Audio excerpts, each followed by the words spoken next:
সীমান্তে রক্তবীজ আমরা শুনেছিলাম, কিন্তু সীমান্তে জামাতি রক্তবীজ এটা বাস্তব, এটা ঘোর বাস্তব। আপনারা দেখেছিলেন, আপনারা বুঝেছিলেন যে সীমান্তে জঙ্গিরা আসে, সীমান্তে জঙ্গিরা থাকে। তৃণমূল কংগ্রেসের অনেকেও এখনো হয়তো প্রশ্ন করছেন যে সত্যি কি থাকে, আর থাকলে তো কেন্দ্রীয় সরকারের ভূমিকা। না, সমস্তটা কেন্দ্রীয় সরকারের ভূমিকা নয়। কেন্দ্রীয় সরকার জমি দাও বলে মমতা বন্দ্যোপাধ্যায়কে বারবার করে অনুরোধ করছেন, বারবার করে নির্দেশিকা পাঠানো হচ্ছে। আমি যে ম্যাপটা কিছুক্ষণ আগে দেখাচ্ছিলাম, যে মানচিত্রটা, আমাদের কতটা জমি দেওয়া হয়েছে আর কতটা জমি দেওয়া হয়নি, এর থেকে কি বোঝা যাচ্ছে? এর থেকে বোঝা যাচ্ছে সদিচ্ছার অভাব। মুখ্যমন্ত্রী মমতা বন্দ্যোপাধ্যায় হয়তো নিজে চান না সমস্ত জায়গায় জমি দেওয়া হোক। সিল করে দিতে হবে দাদা, সিল করে দিতে হবে। আমাদের যে সীমান্তগুলো রয়েছে বাংলাদেশের সাথে, সেগুলোকে সিল করে দিতে হবে। যত জমি রয়েছে সব সিল করতে হবে। নদী নালা পথগুলোতে হাই ডেফিনেশন ক্যামেরা লাগাতে হবে। এটা না করলে আমরা কিন্তু আর বাঁচবো না। দেখুন, আমাদের এই পশ্চিমবঙ্গ, এই ছোট্ট পশ্চিমবঙ্গ, এটা তো এমনি এমনি আসেনি না, আলাদিনের প্রদীপ ঘোষে আসেনি। এটা অনেক রক্তের বিনিময়, অনেক তর্কাতর্কির বিনিময়, শ্যামাপ্রসাদ মুখার্জির অনেক আবেদনের বিনিময়ে এসেছিল। নয়তো আজ পশ্চিমবঙ্গটা পাকিস্তানে চলে যেত। পাকিস্তানে যদি পশ্চিমবঙ্গ চলে যেত, তাহলে আজ আমি ময়ূখ রঞ্জন ঘোষ এই নামটাতেও হয়তো অনুষ্ঠান করতে পারতাম না।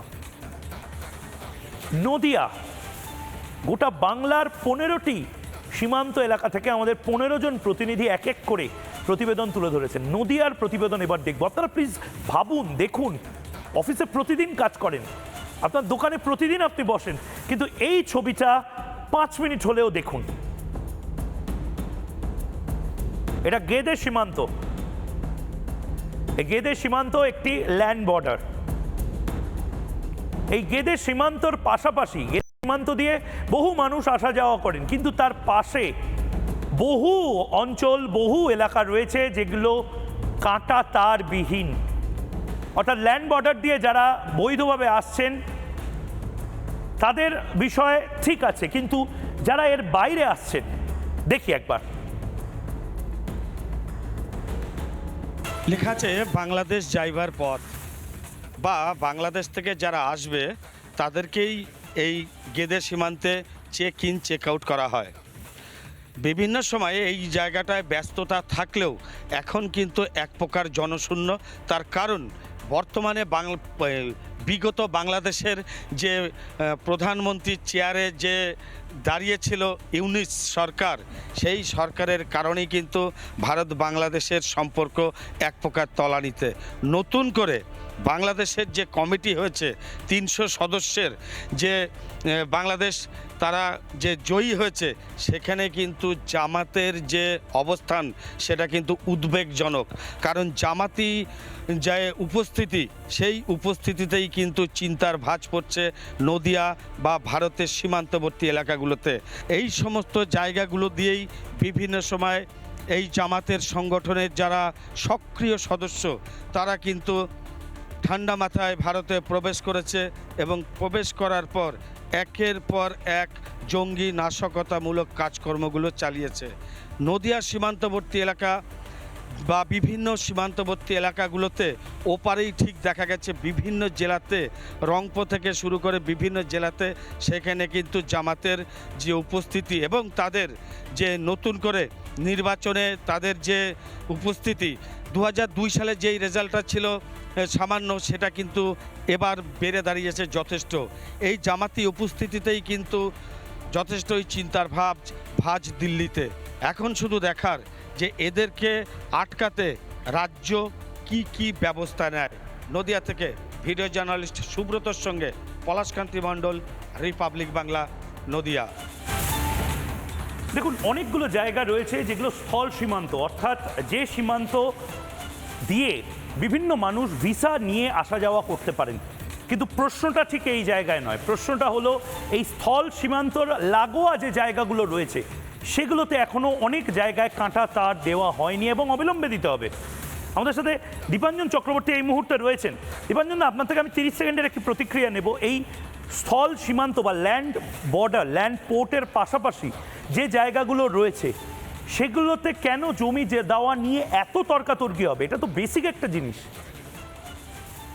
না, এটা তো বললাম, যেখানে সরাসরি ভাবে শাসক দল, সরকারের সর্বোচ্চ প্রতিনিধি তারা সরাসরি প্রত্যক্ষ পরোক্ষভাবে যুক্ত হয়ে গিয়েছে, যেখানে জসিমউদ্দিন রহমানি আহ্বান জানাচ্ছে বাংলার মুখ্যমন্ত্রীকে, সেখানে তুমি কি করে আশা করো তুমি জমি দেবে?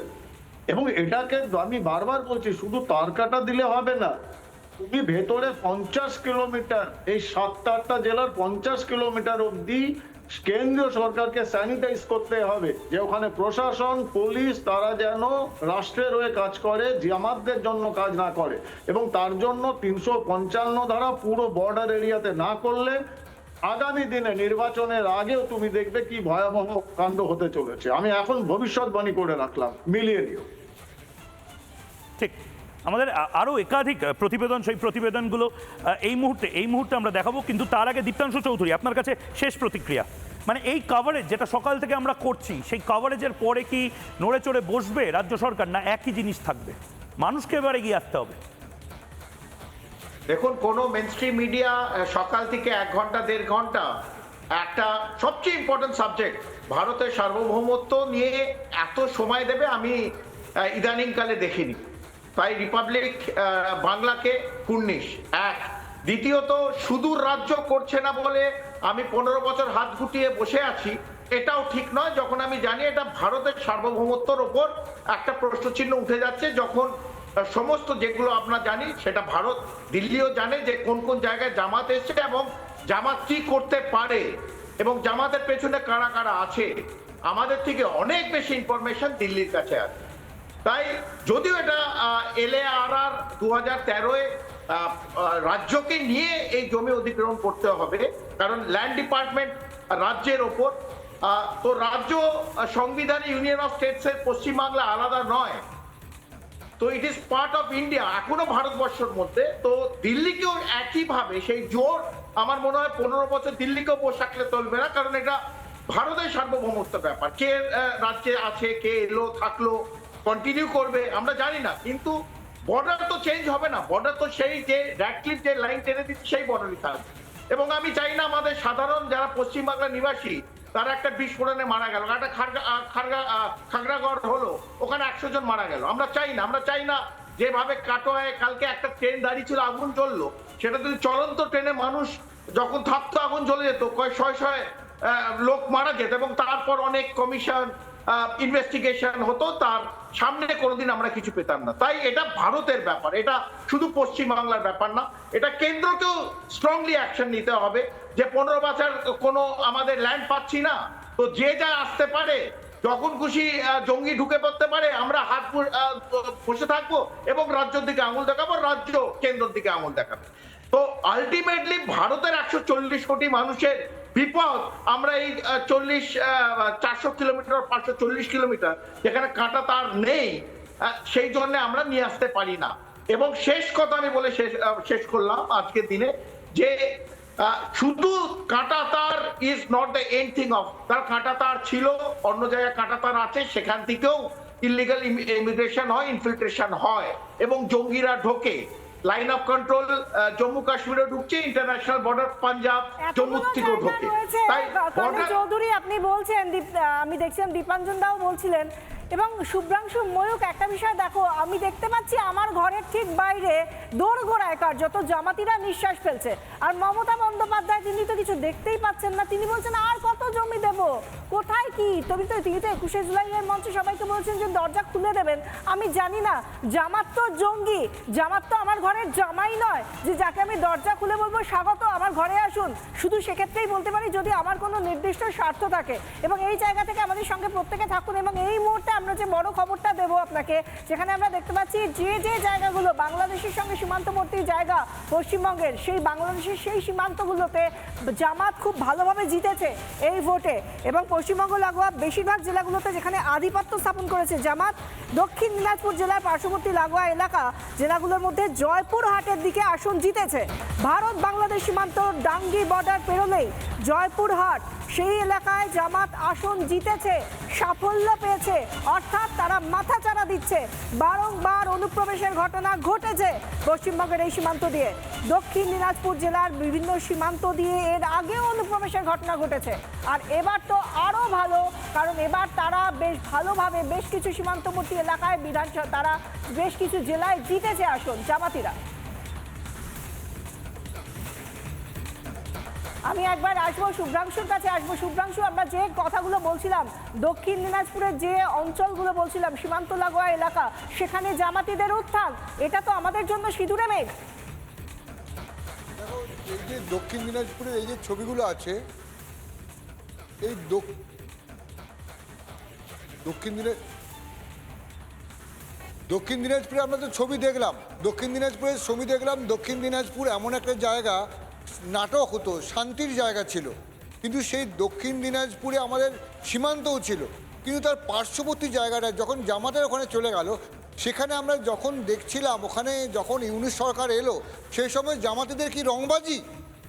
একটা কথা বলছি, আমি দক্ষিণ দিনাজপুরের ছবি দেখাচ্ছি, আমরা দেখাও, খুব ভয়ঙ্কর ছবি, প্রতিটা ময়ূক বলবে, কিন্তু একটা জিনিস আমার বলার আছে, কিছুদিন আগে যখন এসআইআর শুরু হলো, একটা জিনিস বুঝতে হবে, দেখবে যাদের বড় বড় আবাসনে কিছু মানুষ কাজ করত, বিভিন্ন জায়গায় লোকের ভিড় ছিল, তাদেরকে কারা রিক্রুট করেছিল বিভিন্ন আবাসনে? না, স্থানীয় তৃণমূল নেতারা, যে আবাসন থেকে ময়লা নিয়ে যাবে, ময়লা ফেলাবে, তারা এসআইআরের পর হাবিশ হয়ে গেল।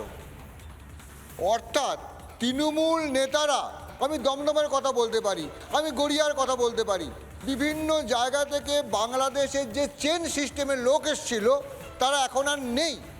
তারা কোথায় গেল? তাদের কে রিক্রুট করেছিল? তাদের তৃণমূল নেতারা রিক্রুট করেছিল, এটা সবাই জানে। সেই জায়গায় দাঁড়িয়ে জামাতিদের যে জেহাদিরা আছে, জামাতিদের যে জঙ্গিরা আছে, ঠিক তারাও তো এই ছলাকলা করে পশ্চিমবঙ্গের বিভিন্ন প্রান্তে ছড়িয়ে যাচ্ছে। খাগড়াগড়ের ঘটনার সময় তোমার নিশ্চয়ই মনে আছে, খাগড়াগড়ের যে ঘটনা ছিল মনে আছে নিশ্চয়ই, যে রাজমিস্ত্রির ছদ্মবেশে এসেছিল জামাতিরা, তাদের গয়া থেকে ধরলো। তাহলে এই যে ভয়ঙ্কর পরিস্থিতি তৈরি হয়েছে এবং এই যে রেড করিডর তৈরি হচ্ছে জামাতিদের নিয়ে, এটা কিন্তু ভয়ঙ্কর। কেন, জামাতিদের মূল মুদ্রা কথা যে ভারতবর্ষের যে একটা যে ব্যাপারটা আছে, এটাকে ধ্বংস করো। এবং ওদের যে গুরুদেব আছে পাকিস্তান গুরুদেব, সেই পাকিস্তান গুরুদেব এবং সবার উপরে যে আঁকা আছে আল কায়দা। শুভ্রাংশু, তুমি যেমনটা নানা ধরনের কন্টেন্ট দেখার জন্য লাইক করুন, শেয়ার করুন আমাদের ফেসবুক পেজ, সাবস্ক্রাইব করুন আমাদের ইউটিউব চ্যানেল। পাশাপাশি অন্যান্য ব্রেকিং নিউজের জন্য অবশ্যই চোখ রাখুন রিপাবলিক বাংলায়।